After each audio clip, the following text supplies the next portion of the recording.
Alrighty, ladies and gentlemen, now that we've learned a little bit about how we can use plot diagrams to help us analyze stories, what I want us to understand now is how we can use those same small details gathered from the plot diagram to help you analyze themes in text. So ladies and gentlemen, stay tuned to learn more about how you can use small text details to get a large text meaning.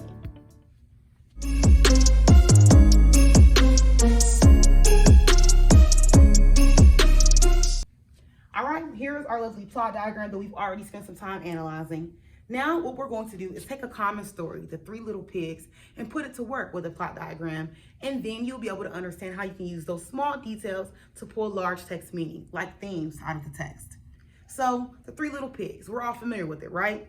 Raise your hand if you're familiar, is what I would ask kids if we were actually in school. But since we're not, I'm gonna go ahead and read a very shortened version of The Three Little Pigs, just to make sure that we're all on the same page. Stay tuned. Once upon a time, there were three little pigs who lived with their mother in a meadow. One day, the mother pig said to the three little pigs, "You need to go out into the world and make your own way." So they waved goodbye, and out into the world they went. The pigs decided to build houses near the woods. A big bad wolf lived in the woods. He was not happy when he saw the three little pigs building houses nearby. The first little pig was lazy. He made a house of only straw.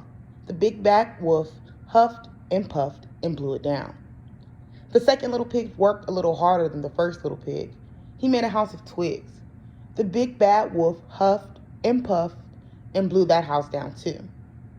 The third little pig made a house of bricks. The big bad wolf huffed and puffed, but this house did not fall down. This made the big bad wolf very, very angry. He went up on the roof and tried to get into the house through the chimney.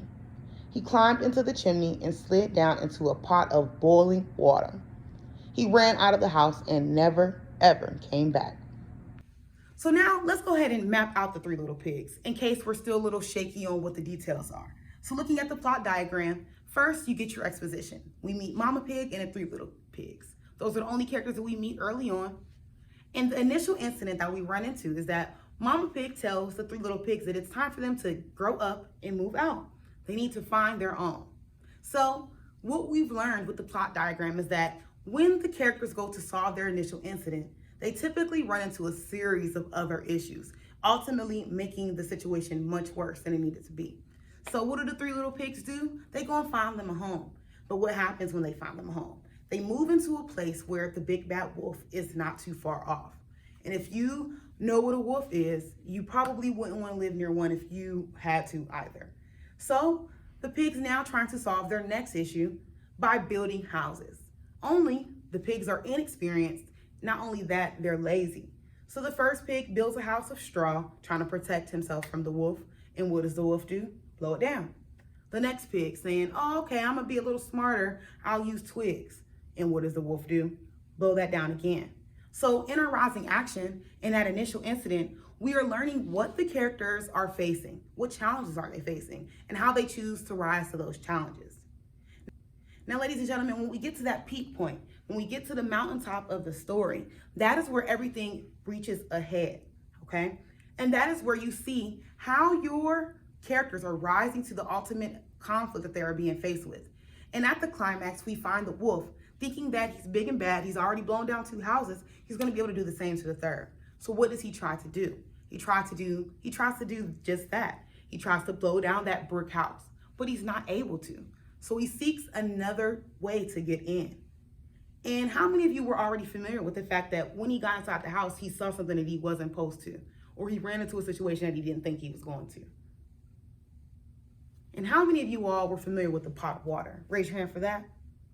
I didn't think so. So when the wolf tries to get the pigs for that last time and he's not able to blow the pig's house down, what he does is try to find another way in. And he goes ahead and jumps through the chimney, only to be met with a boiling pot of water. Because at this point, the pigs have now outsmarted the wolf. They are past their rising action point of solving their problem and creating more problems.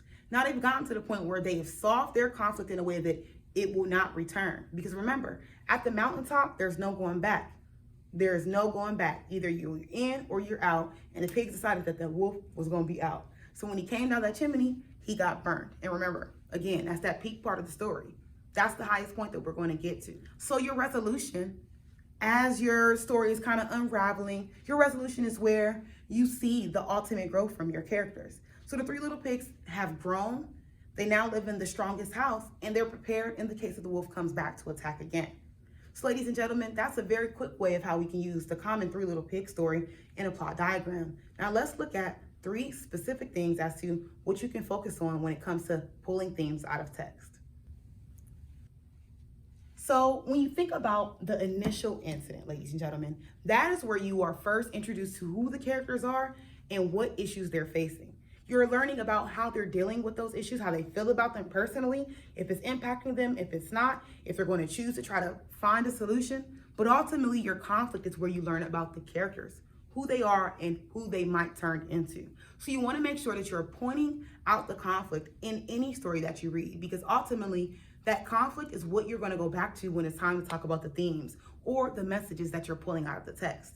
So when you think about the conflict, was the character faced with the conflict in a way that they were prepared? Were they unprepared? Did they rise to that conflict, or did they run away from it? Because that tells you a lot about who that character is.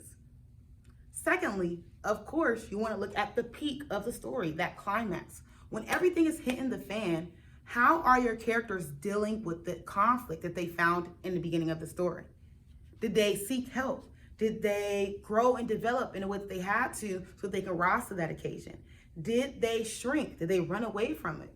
Did they get hurt and then have to shine after that? But ultimately, at the peak point of your story, you want to be seeing in what way are your characters rising to that conflict, because you know there's no going back after that. Either your characters are going to be forever changed or the same, but ultimately at that peak point, when the conflict all comes to a head, your characters need to be choosing a pathway to dealing with that conflict. And how they choose to deal with it also demonstrates the moral message, that life lesson, the takeaways from the story, okay? And then lastly, but not least, of course, your resolution. How your conflict is solved demonstrates growth or regression in your characters. When you get to the resolution, you should be looking for your characters to have changed from the beginning of the story. They should be thinking differently, feeling differently about themselves, feeling differently about the situation that they've been faced with. As you saw at the end of the Three Little Pigs, they lived happily ever after, knowing that they are now protected from the wolf. Ladies and gentlemen, all I just did was say a couple of themes in words that just don't sound like themes. So let me put them into some themes that might sound a little more familiar. Poor preparation leads to poor execution every single time. When the pigs poorly prepared their houses for the enemy that they were faced with, ultimately, what did the enemy do? Blow that house down because they poorly prepared. We also learned that it is smarter to work together than it is to work alone, because when the pigs were working individually, they were building weak houses. But when they got together at that final time, built that strong house, and also prepared for the enemy as he was getting ready for the attack, they were prepared because they worked together. And then another great theme that you're able to pull out of this text that you can focus more on the wolf's end is, just because you're bigger and stronger does not always mean that you are smarter. Because remember, he thought that, oh, I can't blow the house. Those small text details, and ladies and gentlemen, all we did is take those small text details to get large text meaning. And that is something that you can do with every single story, movie, play, even TV show that you watch, because there are themes in everything.